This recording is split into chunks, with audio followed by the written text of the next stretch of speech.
이 아침 우리에게 주시는 하나님의 말씀 예레미야 17장입니다.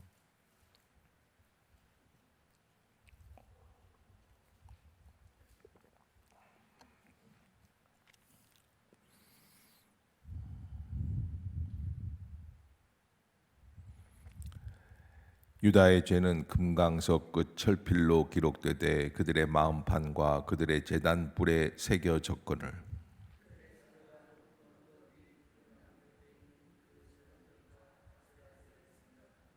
들에 있는 나의 산아 내 온 영토의 죄로 말미암아 내가 내 재산과 내 모든 보물과 산당들로 노략을 당하게 하리니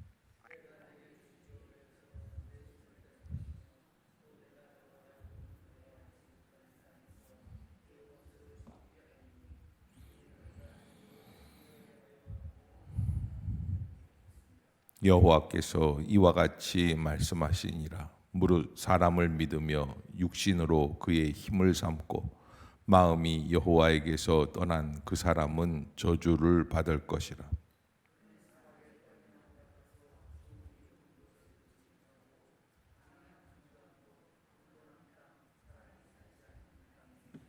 그러나 무릇 여호와를 의지하며 여호와를 의뢰하는 그 사람은 복을 받을 것이라.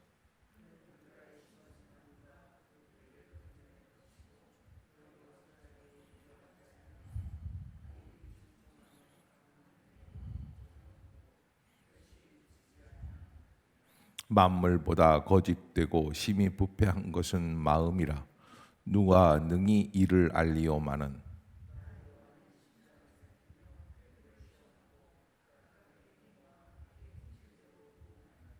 불의로 치부하는 자는 자고새가 낳지 아니 알을 품을 같아서 그의 중년에 그것이 떠나겠고 마침내 어리석은 자가 되리라.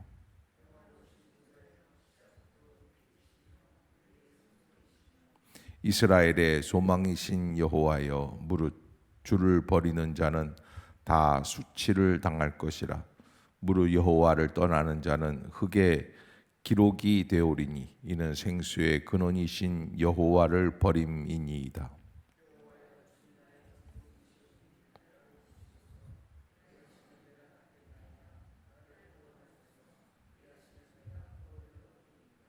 보라, 그들이 내게 이르기를 여호와의 말씀이 어디 있느냐 이제 임하게 할지어다 하나이다.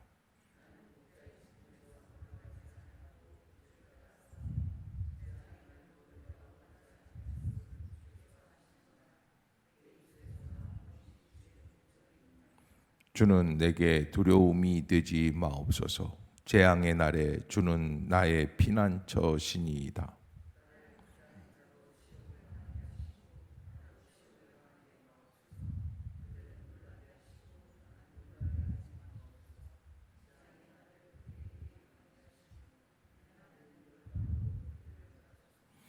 여호와께서 내게 이와 같이 말씀하시되 너는 가서 유다 왕들이 출입하는 평민의 문과 예루살렘 모든 문에 서서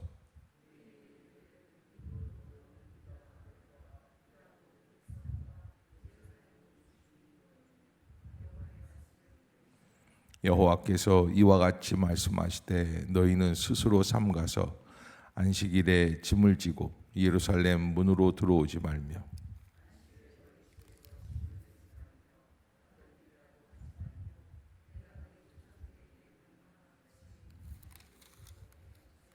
그들은 순종하지 아니하며 귀를 기울이지 아니하며 그 목을 곧게 하여 듣지 아니하며 교훈을 받지 아니하였느니라.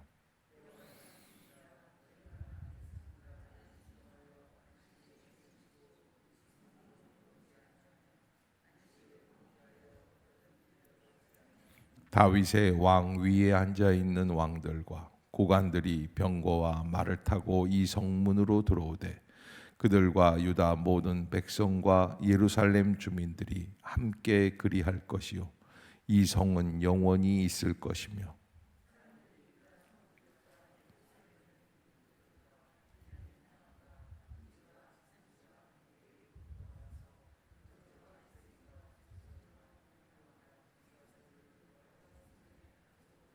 함께 봅시다.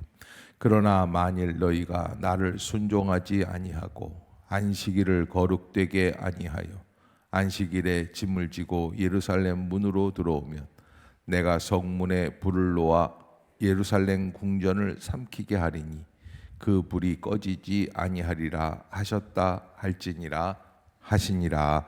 아멘. 할렐루야. 이 아침 죄전을 찾으신 여러분들에게 하나님의 은혜와 평강이 함께 하시기를 축복합니다.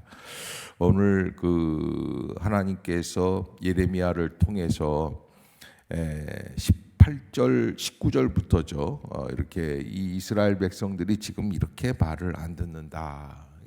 이스라엘 백성에게 지금 앞으로 당할 어려움, 환난, 이런 것들이 왜 왔는가? 사실 환난을 당할 때는 섭섭하기만 합니다. 고난을 당할 때에는 왜 우리가 이런 일들을 당해야만 하는가라고 하는 그런 생각들을 할 때가 많이 있죠. 그러나 하나님께서 오늘 분명하게 이 이스라엘 백성들이 하나님의 말씀에 청종하지 아니하고 그리고 자기들의 고집대로 자기들의 생각대로 하는 그 모습들을 기록을 하고 있는 것이죠. 그래서 19절, 20절 이렇게 보면은 여호와께서 내게 이와 같이 말씀하시되 너는 가서 유다 왕들이 출입하는 평민의 문과 예루살렘 문에 서서 무리에게 이르기를 이 문으로 들어오는 유다 왕들과 유다 모든 백성과 예루살렘 모든 주민인 너희는 여호와의 말씀을 들을지어다. 성문 앞에서 그렇게 말씀하라는 것입니다. 왜? 이 성문을 통과하며 하나님 앞에 나아갈 때에 이스라엘 백성들이 하나님께 범죄하고 순종하지 않은 거예요. 성전에 들어가서 예배를 드리는 것 같은데 사실은 그들의 마음 속에는 다른 마음이 있다는 거예요. 무슨 마음인가 하는 거예요. 그는 바로 하나님을 위하는 영광보다는 자기 욕심을 챙기는. 그래서 21절, 22절 한번 같이 읽어봅시다. 시작. 여호와께서 이와 같이 말씀하시되 너는 스스로 삼가서 안식일에 짐을 지고 예루살렘 문으로 들어오지 말며 안식일에 너희 집에서 짐을 내지 말며 어떤 일이라도 하지 말고 내가 너희 조상들에게 명령함 같이 안식일을 거룩히 할지어다. 아멘. 그러니까 안식일을 지킨다는 게 무슨 뜻이냐? 안식일을 지킨다는 것 가운데 가장 중요한 것은 하나님을 거룩하고 하나님을 영화롭게 하는 일이에요. 그런데 이스라엘 백성들의 마음과 관심은 어디에 있냐면 그 십계명 안식일을 거룩히 지키는 것은 지키는 것이지만 그러나 그 와중에도 돈을 벌 수 있는 방법은 없을까? 이것이 이스라엘 백성들이 갖고 있는 욕심이죠.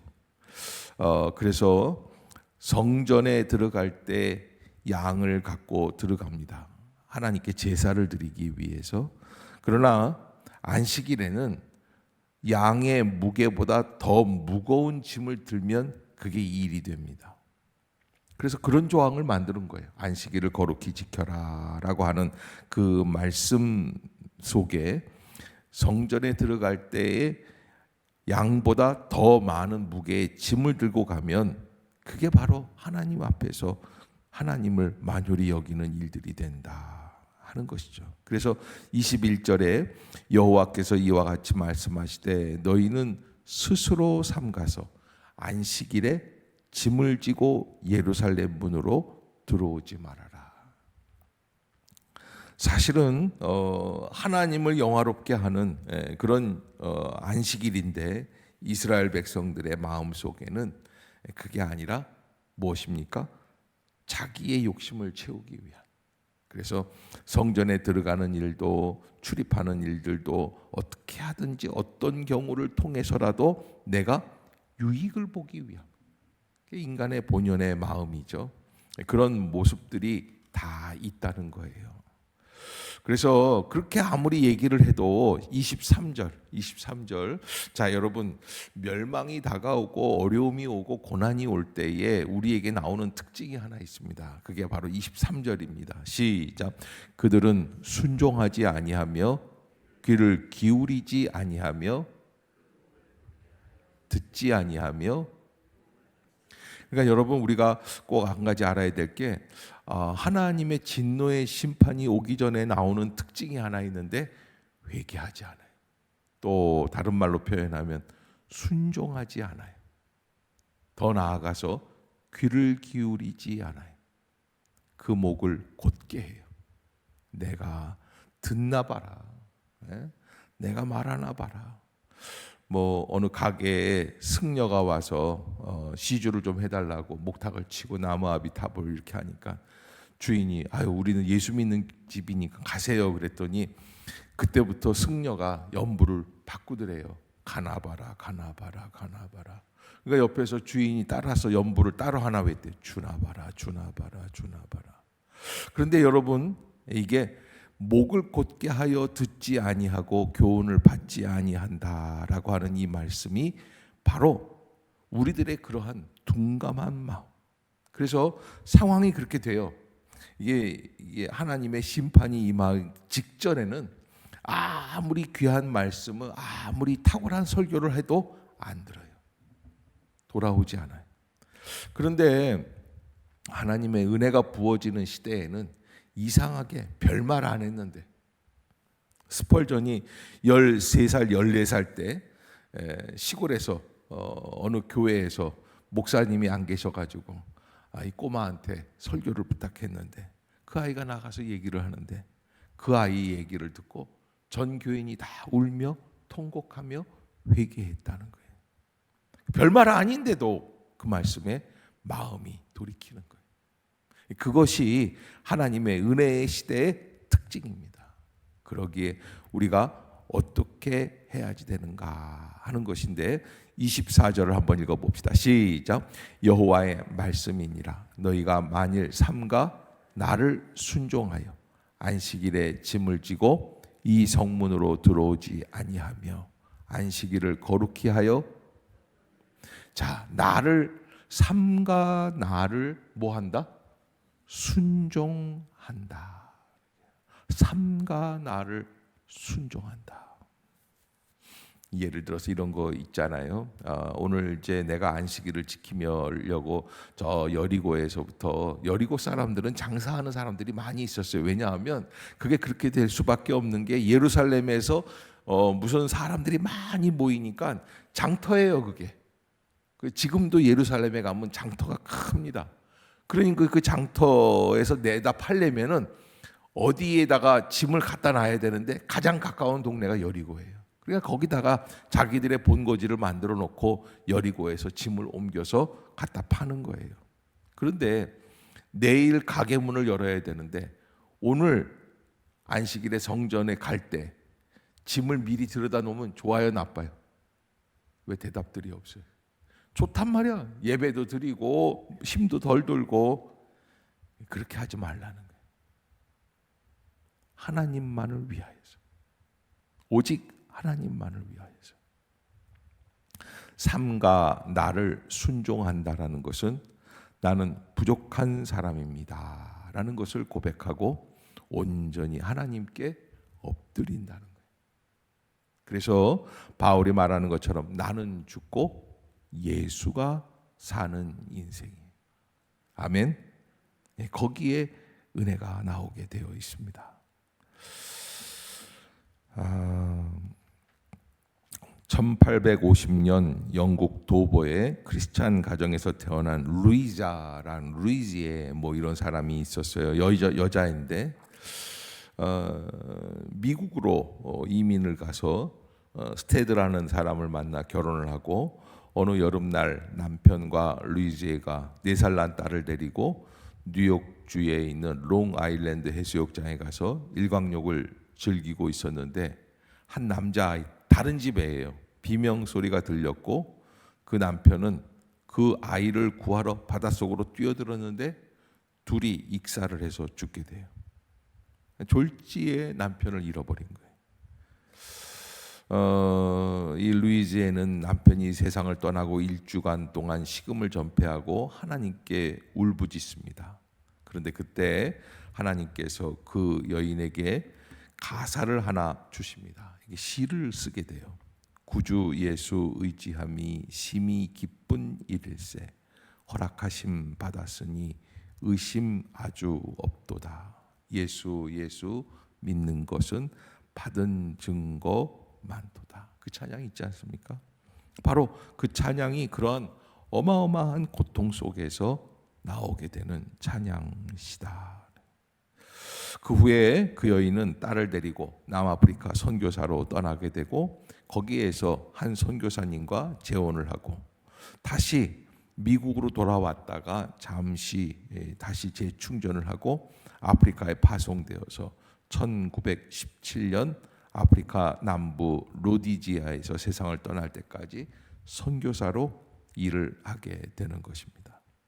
남편이 세상을 떠나고 의지할 것이 아무것도 없을 때 그때 한 가지 이 여인이 깨달은 것이 내가 남편을 너무 많이 의지하고 살아갔구나.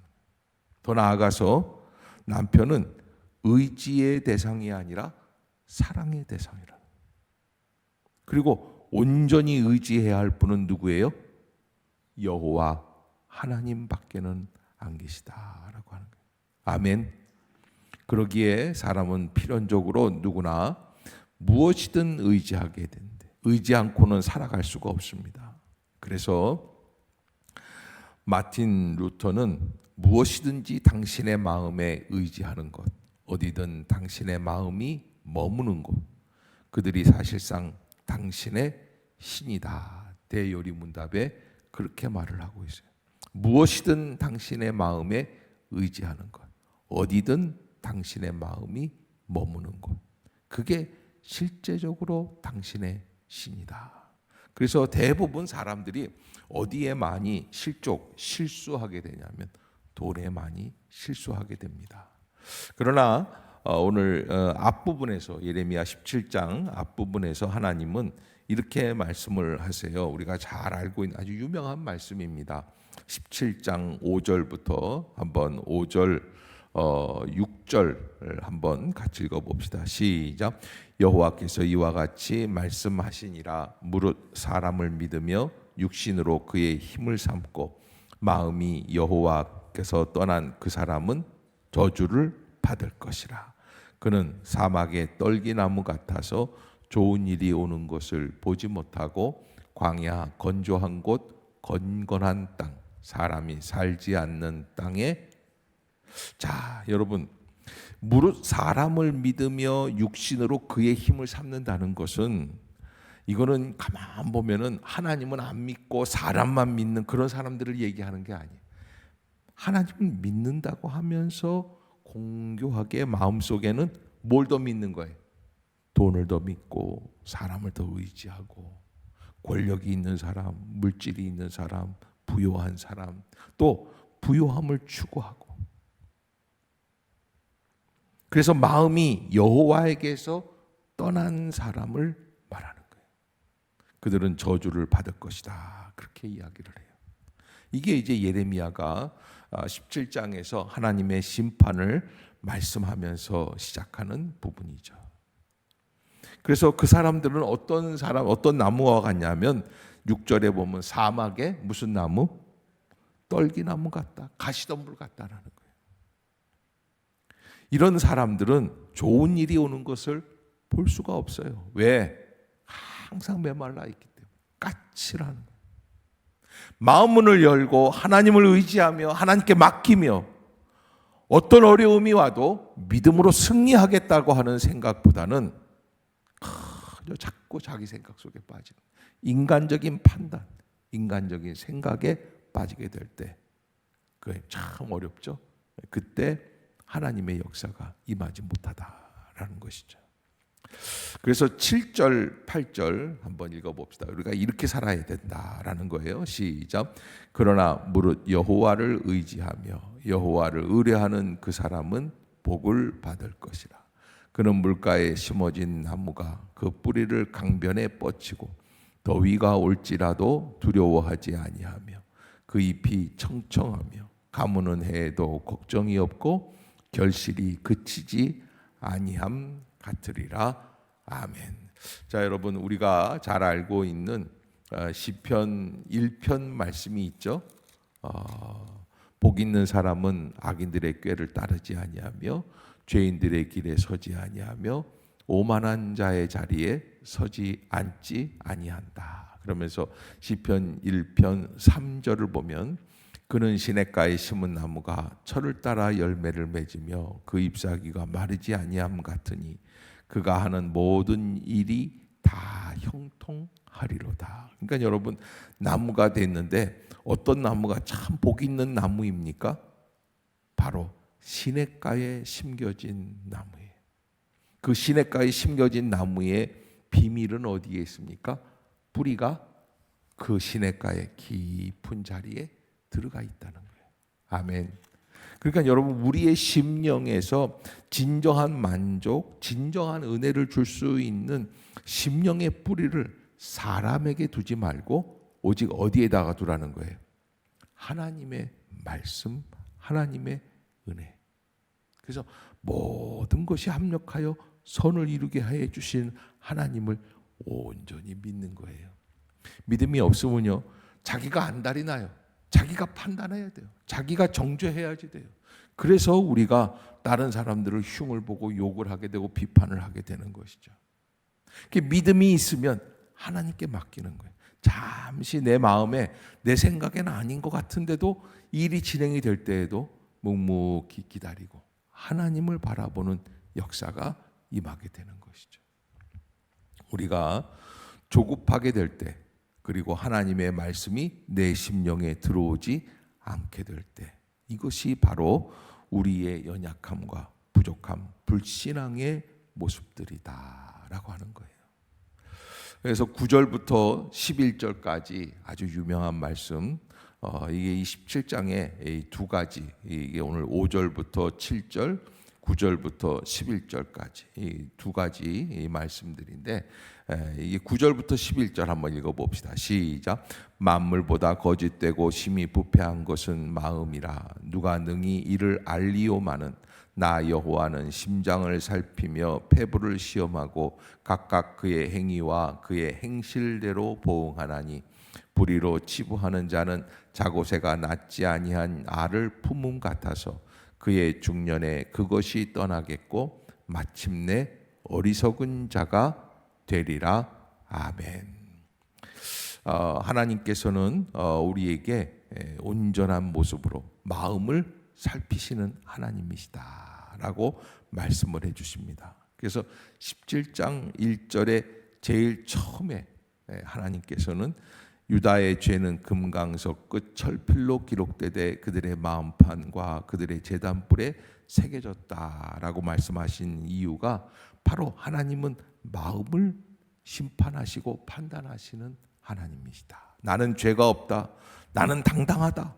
나는 김집사보다 낫다. 뭐 이렇게 생각하는 거, 이거는 다 인간의 부족한 생각들이에요. 그래서 14절 한번 읽고 결론으로 마칩시다. 시작. 여호와여, 주는 나의 찬송이시오니 나를 고치소서. 그리하시면 내가 낫겠나이다. 나를 구원하소서. 그리하시면 내가 구원을 얻으리이다. 아멘. 그러한 은혜의 길로 나아가는. 그래서 여러분, 우리가 가만히 보면 기도가 생명이고 기도가 살 길이다. 아멘. 아멘. 여러분 잊지 마세요. 기도하다 보면 지금 내 눈앞에 놓여 있는 모든 어려움들이 그냥 지나가게 되는 것을 체험할 때가 종종 있습니다. 그래서 예레미야는 그 말씀들을 붙잡고 하나님께 다시 기도한 것이죠. 여호와여, 주는 나의 찬송이시오니 나를 고치소서. 그리하시면 내가 낫겠나이다. 나를 구원하소서. 그리하시면 내가 구원을 얻으리이다. 오직 하나님만이 나의 구원자 되심을 고백하고 나아가는 복된 성도들이 다 되시기를 주의 이름으로 축복합니다. 기도하겠습니다.